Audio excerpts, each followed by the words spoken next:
Hello friends, welcome to my channel A to A electronic. Friends, आज का topic है कि हाफ ब्रिज एसएमपीएस और फ्लाईबैक एसएमपीएस में जो हम ट्रांसफार्मर यूज़ करते हैं या कोर यूज़ करते हैं, उसमें कौन से में गैप वाली यूज़ करनी चाहिए और कौन से में गैप वाली यूज़ नहीं कर सकते। तो इसी के लिए ये मैंने वीडियो बनाया है। पूरा डिटेल में वीडियो है और फुल वीडियो देखेंगे तो आपको ये वाला कॉन्सेप्ट बिल्कुल क्लियर हो जाएगा। ये ईएसटी की कोर है फ्रेंड्स। तो ये ईएसटी आपने टीवी में देखी होगी, जो पुराने, अब एलईडी टीवी की बात नहीं कर रहा हूँ, जो पुराने स्टाइल के टीवी होते थे सीआरटी वाले, उनमें तो उनमें ये कोर यूज़ होती थी। तो उसमें ये गैप देखो दिया जाता है। अब ये दिखाई दे रहा होगा आपको, थोड़ा सा गैप है। ये लगभग 0.25 या 0.35 का गैप है। तो इसमें इन्होंने क्या किया हुआ है, ये एक प्लास्टिक की शीट होती है, वो लगाई हुई है यहाँ और यहाँ। तो ये गैप बनाने के लिए होती है। तो आप कोई भी ऐसी प्लास्टिक की शीट आपको आसानी से मिल जाएगी और ये शीट आप यूज़ कर सकते हैं। अब जैसे कि ये एक और है, ये है EE44, ये आप देख रहे होंगे। तो इसमें अगर हमें गैप देना है तो यहाँ पर जो इस तरह की प्लास्टिक है, तो इस तरह की प्लास्टिक का टुकड़ा ये दिखाई दे रहा है आपको, ये टुकड़ा, ये यहाँ टुकड़ा रखेंगे, एक थोड़ा बड़ा टुकड़ा यहाँ रखेंगे, एक यहाँ रखेंगे और उसको चिपका देंगे। और चिपकाने के बाद ग्लू से और या एलपी से चिपका दें आप, कोई दिक्कत नहीं। उसके बाद में इसको यहाँ कर देंगे। और ये जो पॉलिस्टर टेप, ये फ्रेंड्स जो टेप होता है, ये भी मेरे पास मैसेज आए थे काफ़ी। ये जो येलो कलर का टेप होता है, ये पॉलिस्टर टेप होता है। ये नॉर्मल जो टेप हम यूज़ करते हैं उससे थोड़ा अलग होता है। इसमें खास बात ये होती है, ये हाई टेम्परेचर को सहन कर सकता है। क्योंकि जब हम सर्किट में इसको एसएमपीएस बनाते हैं तो ये ट्रांसफार्मर, ये कोर काफ़ी गर्म हो जाती है। लगभग 50, 55, 60 डिग्री तक, 70 डिग्री तक ये चला जाता है ट्रांसफार्मर। तो उस कंडीशन में ये इस टेम्परेचर को ये टेप झेल पाता है। तो इसी तरह के आप टेप का यूज़ करें जब भी बनाएं। सीआरटी टीवी की किट जो होती है फ्रेंड्स, तो उसमें ये इस तरह के ट्रांसफार्मर लगे होते हैं। तो इसमें क्या होता है, आप जब इसको खोलेंगे तो इसमें क्या होता है कि ये और ये बिल्कुल चिपके हुए होते हैं, लेकिन नेचुरली ही ये जो बीच वाला हिस्सा होता है, ये वाला, इसमें गैप होता है। यानी कि आपको फिर वो प्लास्टिक का टुकड़ा लगाने की ज़रूरत नहीं पड़ती है। ठीक है फ्रेंड्स। तो हम हाफ ब्रिज एसएमपीएस में उसका हम यूज़ नहीं करेंगे, हम फ्लाई बैक में करेंगे।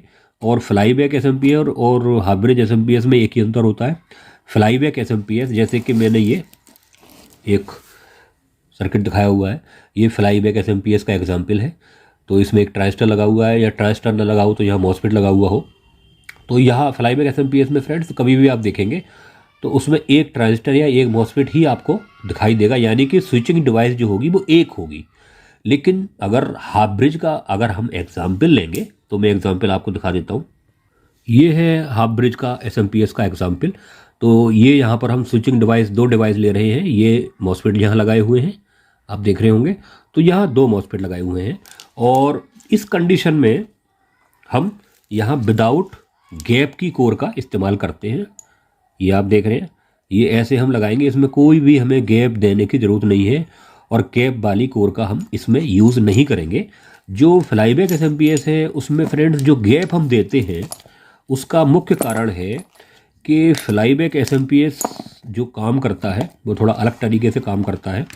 उसमें सिंगल स्विचिंग डिवाइस होती है। तो उस कारण से क्या होता है, वो कोर सैचुरेट ना हो जाए। अगर कोर सैचुरेट हो जाएगी तो हमारा जो स्विचिंग डिवाइस है, मॉसफेट या ट्रांजिस्टर, वो गर्म होकर और ख़राब हो जाएगा। उससे बचने के लिए हम उसमें गैप दे देते हैं जिससे कोर सैचुरेट ना हो। लेकिन जब हम हाफ ब्रिज एसएमपीएस का इस्तेमाल करते हैं, उसमें दो स्विचिंग डिवाइस होती हैं, यानी कि दो मॉसफेट या दो ट्रांजिस्टर, तो उसमें हम गैप नहीं देते हैं। तो हाफ ब्रिज एसएमपीएस की जो बाइंडिंग होती है फ्रेंड्स, ये आप देख रहे होंगे, ये आपको एक बाइंडिंग दिखाई दे रही है, ये एक बाइंडिंग है। लेकिन ये दो टुकड़ों में हम बनाते हैं, वो ऐसे होती है। सबसे पहले हम एक पोर्शन डाल देते हैं, ये वाला, यानी कि अगर हमें 40 टर्न इसमें डालते हैं तो 40 टर्न हम पहले डाल देते हैं, उसके बाद में हम पूरी सेकेंडरी लपेट देते हैं, उसके बाद में फिर दूसरी टर्न 40 टर्न डाल देते हैं। और ये जो एंड वाला और पहला वाला सिरा, बीच वाला सिरा, यानी कि यहाँ हम ये जोड़ देंगे तो हमें यहाँ जो मिलेगा एक प्राइमरी कॉइल जो मिलेगी वो ये मिलेगी और ये मिलेगी। फ्लाई बैक में फ्रेंड्स ऐसे होती है, जो मेन बाइंडिंग होती है वो ये होती है, जैसे 210 टर्न, ये सबसे पहले हम ये डाल देते हैं, उसके बाद में पॉलिस्टर टेप लगा देते हैं, उसके बाद में ये फीडबैक बाइंडिंग होती है, ये 9 टर्न दिखाई दे रहे हैं आपको, उसके बाद हम टेप लगा के और फिर सेकेंडरी डाल देते हैं। यहाँ पर एक सेकेंडरी दिखाई हुई है और कई आप SMPS देखेंगे जैसे कि सेट टॉप बॉक्स की SMPS, इस तरह के SMPS, तो उसमें मल्टीपल बाइंडिंग होती है, वो हम निकाल सकते हैं। जैसे ये बाइंडिंग है 8 टर्न की, 4 टर्न निकाल देंगे, फिर 5 वोल्ट चाहिए होते हैं तो 3 टर्न की निकाल देंगे, इस तरह से निकाल सकते हैं। आज की वीडियो में इतना ही, अगले वीडियो में हम फिर मिलेंगे। वीडियो देखने के लिए धन्यवाद। Thank you very much.